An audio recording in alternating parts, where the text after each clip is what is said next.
पहले तोमर जी अपनी कृषि के संबंध में रखेंगे।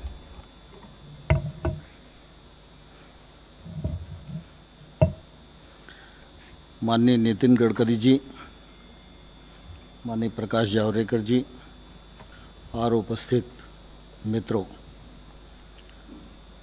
आज मंत्रिपरिषद की बैठक माननीय प्रधानमंत्री जी की अध्यक्षता में संपन्न हुई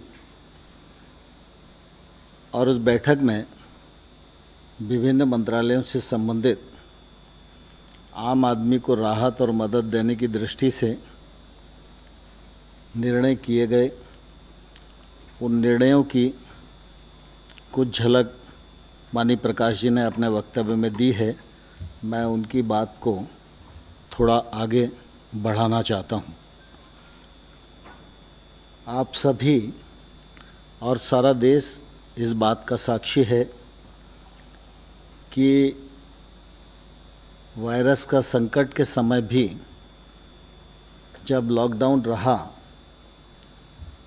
उस समय भी भारत सरकार और प्रधानमंत्री जी की प्राथमिकता पर गांव और गरीब किसान निर्णयों के केंद्र में हमेशा रहा। चाहे गरीब कल्याण योजना के माध्यम से राहत देने का सवाल हो या कृषि के क्षेत्र में कामकाज न रुके इस दृष्टि से अनुमतियां देने का सवाल हो। जब लॉकडाउन घोषित हुआ उसी समय फसल कटाई के लिए खड़ी थी, लेकिन कटाई का सवाल हो, उपार्जन का सवाल हो, मशीन की आवाजाही की अनुमति हो, मशीन मरम्मत के लिए वर्कशॉप की खोलने का सवाल हो, हर मामले पर सरकार ने संवेदनशीलता के साथ विचार किया और उसी का परिणाम है कि किसान ने प्रतिकूलता के मौके पर भी फसल कटाई का काम पूरा किया और इस बार बम्पर पैदावार करके किसान ने देश को समर्पित की है। सरकार उपार्जन के प्रति भी काफ़ी गंभीर थी और इसलिए उपार्जन की प्रक्रिया अभी चली रही है, लेकिन आज दिनांक तक गेहूं की खरीद 360 लाख मीट्रिक टन हो चुकी है। गत वर्ष ये 342 मीट्रिक टन थी। धान की खरीद 95 लाख मीट्रिक टन हो चुकी है। गत वर्ष यह 90 लाख मीट्रिक टन थी।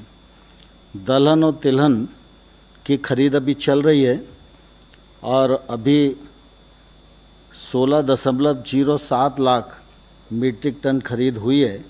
ये गत वर्ष 15 लाख मीट्रिक टन थी। आप सबके ध्यान में है कि 18-19 में सरकार ने एक निर्णय किया था कि किसान को उसके उत्पादन में लागत का कम से कम 50% मुनाफा मिलना चाहिए।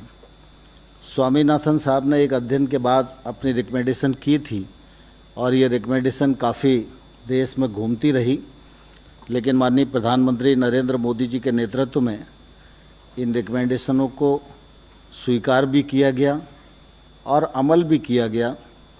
और पिछले बार रबी की जो दरें घोषित की गई थी, उन्हीं दरों पर ये जो मैंने बताया कि उपार्जन का काम हुआ है। आज फिर कृषि लागत एवं मूल्य आयोग की जो रिकमेंडेशन हैं 14 फसलों के लिए वो आ गई हैं, मंत्रिपरिषद के समक्ष विचाराधीन थी और आज मंत्रिपरिषद ने उनको अपनी स्वीकृति प्रदान कर दी है। जैसे धान को देखेंगे तो लागत का 50% अधिक मुनाफे को ध्यान में रखते हुए 1868 यह घोषित की गई है।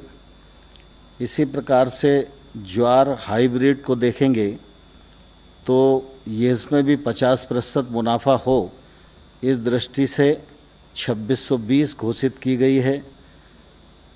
बाजरा को अगर हम देखेंगे तो 150 उस 83% को ध्यान में रखते हुए 2150 घोषित किया गया है। ऐसे ही रागी में 50% की वृद्धि है, मक्का में 53% की वृद्धि है, तूर अरहर में 58% की वृद्धि है, मूंग में 50% की वृद्धि है, उड़द में 64% की वृद्धि है, मूंगफली में 50% की वृद्धि है, सूरजमुखी में 50% की वृद्धि है, सोयाबीन में 50% की वृद्धि है, तिल में 50% की वृद्धि है, राम तिल में 50% की वृद्धि है और कपास में 50% की वृद्धि है।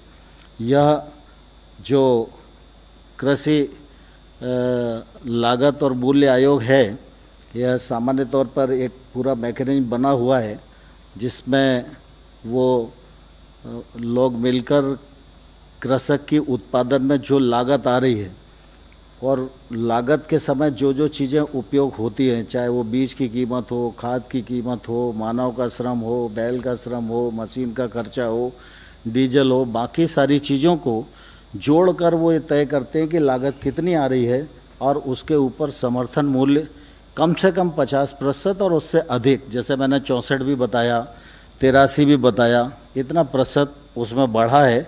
इसका लाभ निश्चित रूप से किसानों को बड़ी मात्रा में अगले बार होने वाला है। इसी प्रकार से अभी ब्याज छूट स्कीम के बारे में माननीय प्रकाश जी ने जिक्र किया था, तो ये ब्याज छूट योजना भारत सरकार की है। बैंकों का ब्याज हम लोगों को मालूम है कि 9% है। भारत सरकार 2% की अपनी तरफ से सब्सिडी देती है, तो 7% ब्याज पर किसान को कर्ज मिलता है और अगर किसान समय पर उसको चुका दे तो 3% की सब्सिडी उसे और मिलती है। तो ऐसे कुल मिला के अगर समय पर किसान अपना फसली ऋण चुकाने में सफल होता है तो किसान को 4% ब्याज पर कर्ज मिलता है। इस बार आपको ध्यान है कि 31 मार्च भी लॉकडाउन की स्थिति में था, तो उस समय हम लोगों ने सोचा कि 31 मई तक शायद ये